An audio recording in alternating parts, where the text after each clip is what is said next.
Good morning sonaफोर दिनै गोदान मोनसे भिडिअ बयखौबो गोसो गोरबोजों बरायगोरनो लाहरनाय थालायबाय नायलांदोलाय सोनाफोर मर्निं ब्लगखौ जागायनानै लालायबाय फिसाजोना दिनै स्कुल गैया बिसना माने दिनै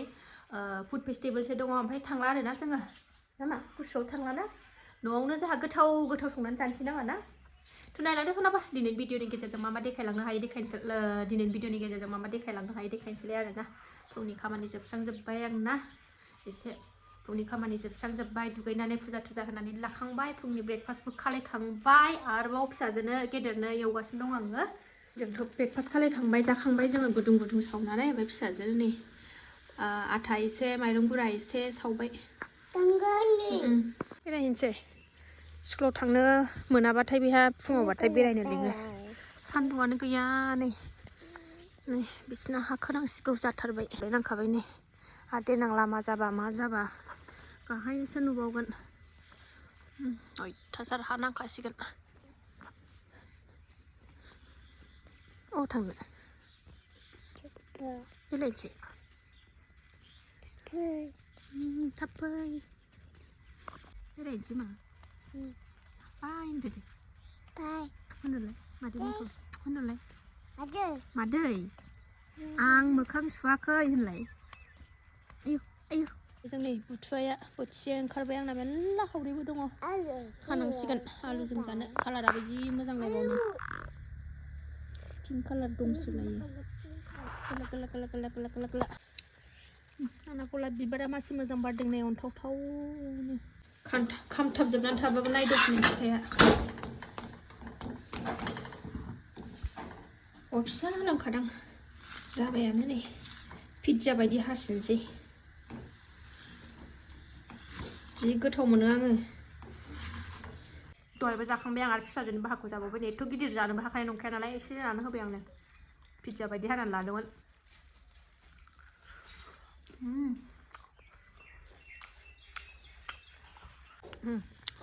आंनि आलुआ थैजोबनोसै नै दाखालि एसे बुरनानै जाखांबाय ओरैथिंजायनिखौ नैबे माखासेबो बुरनोसै न'नि आलुआ गोथावथार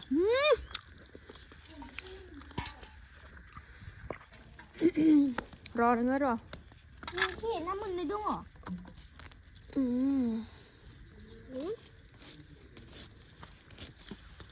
मैया खनसे बुरनानै जाखांबाय आङो लाब्रा जेखौबो सेफोद फिसा दंमोन बे थांग्रांबायाखै आलुआ होमबा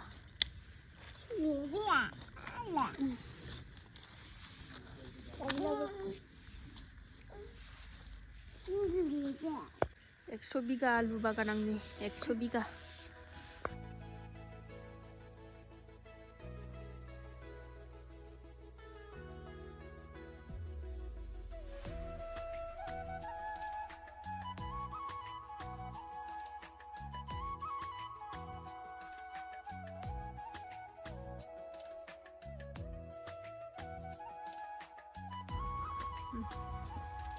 मोजां मोनलायलायो आरोना गाव गायनानै जानाय बुस्थुफोरखौ माबाफोर गाव गायनानै माबाफोर बुस्थु मोनजाबा मोजां मोनलायलायो आरोना सनाफोरनि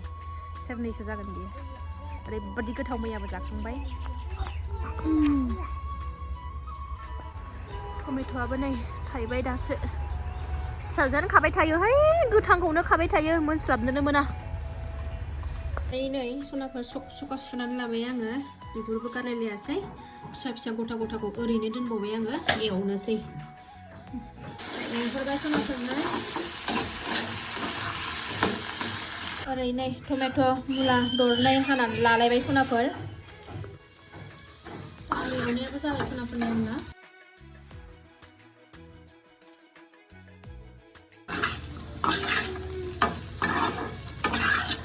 आलु भाजा एवनानै नै फिसाजोआ दावदै जानोलायनो आलु भाजा एवखांना दोनबाय ओमफ्राय दावदै एवबाय नै ओंखामबो जानबाय ओरैनो जाबाय ओंखामा सनाफोर जानोसै नै आलु भाजा ओमफ्राय नैबे मुलाजों टमेट' चाटनि फिसाजोना दावदै ओंख्रि गैया बेनो जोंना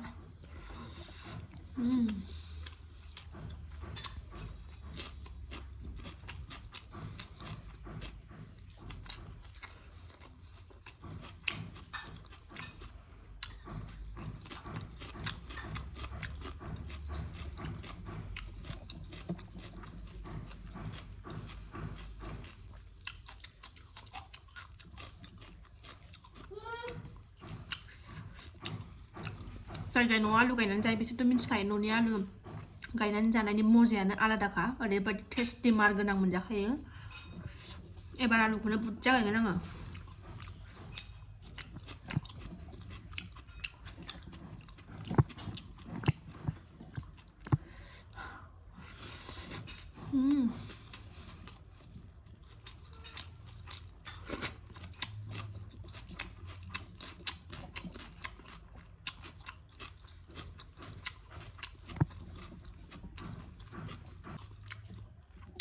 आंखौ आगैमोना टमेट'खौ जाबा बेगर गारनानै जाहोनो आगैमोना ओमफ्राय आंहा बेगर गारबाथाय जानो सुखुआ आरो ना आगैमोन ओंखायनो आं गारनाय जाया ओरैनो जानाय जायो बेगर गारबाथाय जादों बायदि मोना आंहा बेगरखौ जानो नाङा हिसाबाव खिन्थु आंहा जादों बायदि मोना बेगरखौ जायाबाथाय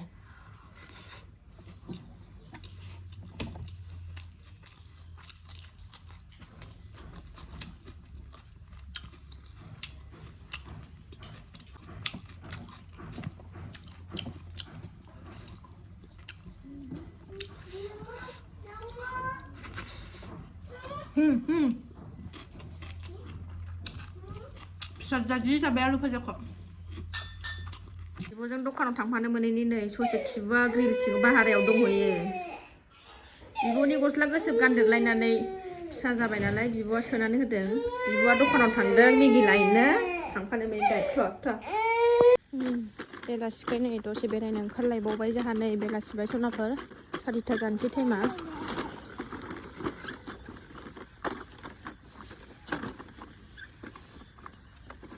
आलामथार गाखोनो मोनैया गोबावथारसैमोन नालाय गारियाव गाखोनो बिबाय थानाय बाबा आलामथार होनदो दे लामाखौ होनलाय होना